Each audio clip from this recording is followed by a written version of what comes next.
সমস্ত প্রশংসা রব্বুল আলামিনের দরবারে এবং সেই সাথে তার পাক পাঞ্জাতন আহলে বায়াত পাকের উপরে লক্ষ কোটি দরুদ ও সালাম এবং তার আহলে বায়াত পাকের কদম পাকে সালাম ও সেজদা আমাদেরকে কবুল আর মঞ্জুর করুন সকলে বলে আমিন।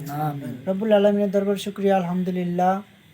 আমাদের হৃদয়ের মাঝে আমাদের প্রিয় মুর্শিদ পাক আলে নবী আলে রাসুল সৈয়দিনা সৈয়দ শাহ রশিদ আলী আল কাদরি আল হাসানি ওয়াল হুসাইনি আল বাগদাদি ওয়াল মেদিনীপুরি আল আজাদ্দিহি নবিয়ানা ওয়াল সাল্লাম পাক আমাদের হৃদয়ের নিধি, আমাদের নয়নের মণি, আমাদের কলজের টুকরা, আমাদের প্রিয় মুর্শিদ পাক এবং আমাদের বড় হুজুর পাক সৈয়দিনা সৈয়দ শাহ, আমাদের আকো মাওলা সৈয়দিনা সৈয়দ শাহ ইয়াসুফ আলী আল কাদরি আল হাসানি ওয়াল হুসাইনি আল বাগদাদি ওয়াল মেদিনীপুরি মাদ্দাজিল্লাহুল আলী সৈয়দিনা সৈয়দ শাহ রশিদ আলী আল কাদরি আল হাসানি ওয়াল হুসাইন আল বাগদাদি ওয়াল মেদিনীপুরি মাদ্দাজিল্লাহুল আলী ছোট ছোট সাজদা হুজুর পাক সৈয়দিনা সৈয়দ শাহ রাশাদাত আলী আল কাদরি আল হাসানি ওয়াল হুসাইনি আল বাগদাদি আলা জাদ্দিহি নবিয়ানা সাল্লাম পাক তাদের পবিত্র কদম পাকে আমাদের সালাম সেজদাখানি রব্বুল আলামিন কবুল আর মঞ্জুর করেন সকলে আমিন ইয়া রব্বুল আলামিন। রব্বুল আলামিনের দরবারে শুকরিয়া যে পবিত্র পাক পাঞ্জাতন আহলে বায়াত পাকের গুণগানে যে হৃদয়খানা, যে প্রাণখানা, যে মনখানা দেওয়ানা রয়েছে দুনিয়াতে, পাক পাঞ্জাতন আহলে বায়াত পাকের উপরে যার হৃদয় মন প্রাণ দেওয়ানা, আল্লাহ পাক তার জন্য আলাদাভাবে স্পেশালভাবে জান্নাত পয়দা করে রেখেছে, জান্নাত তৈরি করে রেখেছে। পাক পাঞ্জাতন আহলে বায়াত পাক আলাইহিস সাল্লাম পাকদের যারা ভালোবেসে পেরেছে, ভালোবাসতে পেরেছে, মহব্বত করেছে, হৃদয় প্রাণ দিয়েছে, তাদেরকে তাদের সাথে নিসবাত আছে, তাদের সাথে মহব্বত আছে, যাদের হৃদয়ের মাঝে কলবের মাঝে পাক পাঞ্জাতন আহলে বায়াত পাকের জিকির আছে, আল্লাহ পাক তাদেরকে ভালোবেসে ফেলেছেন। আল্লাহ পাক যাদেরকে ভালোবাসেন তারা আল্লাহ পাকের মাহবুব হয়ে যান, আল্লাহ পাকের বন্ধু হয়ে যান। আল্লাহ পাকের বন্ধু হচ্ছে ওলি আল্লাহ। অর্থাৎ পাক পাঞ্জাতন আহলে বায়াত পাকের যারা ভালোবাসেন, পাক পাঞ্জাতন আহলে বায়াত পাক যারা ভালোবাসেন তারা ওলি আল্লাহতে পরিণত। কারণ পাক পাঞ্জাতন আহলে বায়াত পাকের জিকির যে দিলে হয়, যে কালবে হয়, ওই জিকির কি তিনি করেন? আল্লাহ পাক বলেন ওই জিকির তো আমিও করে থাকি। আল্লাহ পাক বলেন ওই জিকির আমিও করে থাকি, আমার নবী এবং নবীর আহলে বায়াত পাকের জিকির আমি করতেছি, করতেছে না? ইয়া আইয়ুহাল্লাযিনা আমানু সাল্লু আলাইহি ওয়া সাল্লিমু তাসলিমা, পবিত্র কোরআন পাক ঘোষণা করতেছেন, হে মুমিন বান্দাগণ তোমরাও পড়ো, আমি এবং আমার মালায়েকা সকল আমার হাবিবের বংশধরের উপরে তাদের নামে আমি গুণগান করি, দরুদ শরীফ পাঠ করি, দোয়া দরুদ পড়ি, সালাতু সালাম পাঠ করি, তোমরাও পড়ো মুমিন বান্দাগণ। তো আমরা যদি পড়ি পাক পাঞ্জাতন আহলে বায়াত পাকের জিকির করি, আল্লাহ পাক বলে আমিও জিকির করতেছি। আল্লাহ পাকের যে জিকির, আল্লাহ পাকের জিকিরের সাথে যদি মুমিন বান্দাগণ জিকির করে, যে জিকির আল্লাহ পাক করে সেই সাথে যদি মুমিন বান্দা শামিল হয়ে থাকে, তো সেই ইবাদত কবুল না হয়ে পারে। আল্লাহ পাকের ইবাদতের সাথে যদি বান্দার ইবাদত শামিল হয়ে যায়, কবুলিয়াত ইবাদত, সেটা কখনো রদ হবে না। অন্যান্য ইবাদত কবুল নাও হতে পারে, কিন্তু পাক পাঞ্জাতন আহলে বায়াত পাকের জিকির, গুণগান, স্মরণ করা, ভালোবাসা, মহব্বত করা, দরুদ শরীফ পড়া, তাদের নামের তসবিহ তেলাওয়াত করা, এটা হচ্ছে ওনাকার জিকির। আহলে বায়াত পাক পাক পাঞ্জাতনের জিকির, মহব্বত করা, ভালোবাসা, তাদের কদম পাকে সালাম সেজদা করা, চুম্বন করা, ধ্যান করা, পেয়ার করা, এই কালবের ভিতরে তাদের রাখা, এটা হচ্ছে আল্লাহ পাকের দেওয়া নিয়ামত। পাক পাঞ্জাতন আহলে বায়াত পাকের ভালোবাসা এটা একটা নিয়ামত। কেন? মহা নিয়ামত পাক পাঞ্জাতন আহলে বায়াত পাক আলাইহিস সালাম। আল্লাহ পাক বলছেন, ইন্নামা ইউরিদুল্লাহু লিইউযিবা আনকুমুর রিকসা আহলাল বাইত ওয়া ইউতাহিরাকুম তাতহীরা।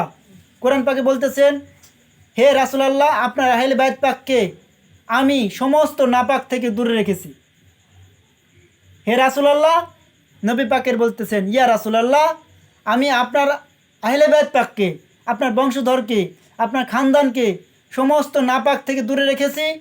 আমি যতটুকু সাধ্য, আমার যত শক্তি আছে, আল্লাহ পাক বলতেছেন, আমি চাই শুধুমাত্র তাদেরকে পাক পবিত্র করে রাখতে। কি চাই? আল্লাহ পাক কি বলছেন?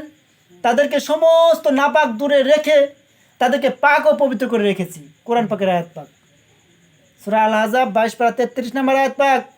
পাক পাঞ্জাতন আহলে বায়াত পাক এত পাক পবিত্র, যার কারণে মহাপবিত্র ওনারা।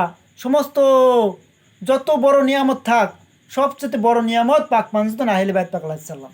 সমস্ত নিয়ামতেরও নিয়ামত রহমত, বরকত, নিয়ামত পাক পাঞ্জাতন আহলে বাইত পাক আলাইহিস সালাম। মোহাম্মদ ও আলে মোহাম্মদ আল্লাহ পাকের সর্বশ্রেষ্ঠ নিয়ামত, রহমত, বরকত। আল্লাহ পাক তাই বলছেন যে ওনারা এত পবিত্র, পুত পবিত্র করে রেখেছে তাদেরকে আমি, কেননা এনারা আমার নূর, আমার আকা। আল্লাহ পাক বলছেন আমার নূর, এই নূর থেকে আমি আল্লাহ পাক প্রকাশ হয়েছি।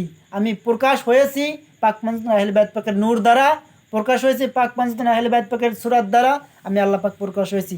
এদেরকে ভালোবাসো, আমিও ভালোবাসি ফেলেছি। তো আমার হুজুর পাক সৈয়দনা সৈয়দ শাহ রশিদ আলী আল কাদরি আল হাসানি ওয়াল হুসাইনি আল বাগদাদি ওয়াল মেদিনীপুরি আল্লাহ জাদ্দিহি নবিয়ানা আলাইহিস সাল্লাতু ওয়াস সাল্লাম পাক, উনি হচ্ছেন ডাইরেক্ট রাসূলুল্লাহ সাল্লাল্লাহু তাআলা আলাইহি ওয়া আলিহি ওয়াসাল্লাতু ওয়াস সাল্লাম পাকের 35তম মহাপুরুষ। এবং সাজ্জাদ হোসেন হুজুর পাক সৈয়দনা সৈয়দ শাহ ইয়াসুফ আলী আল কাদরি আল হাসানি ওয়াল হুসাইনি ওয়াল মেদিনীপুরি মাদ্দাজিল্লাহুল আলী, উনি সাজ্জাদ হোসেন হুজুর পাক বর্তমান জামানার আলে নবী, আলে রাসূল, আলে গাউস, জামানার বাদশাহ, জামানার গাউসে জামান আছেন। উনি হচ্ছেন 36তম মহাপুরুষ বংশধর। ওনারা আহলে বাইত পাক আলাইহিস সালাম, আলে মোহাম্মদ আলাইহিস সাল্লাতু ওয়াস সাল্লাম পাক, ওনাদেরকে মহব্বত করা, ভালোবাসা আল্লাহ পাক হুকুম করে দিয়েছেন। আর হুকুম হচ্ছেন ফরজ, আল্লাহ পাকের হুকুম ফরজ। আল্লাহ পাক আমাদের কবুল আর মঞ্জুর করে নিন সকল বলে আমিন।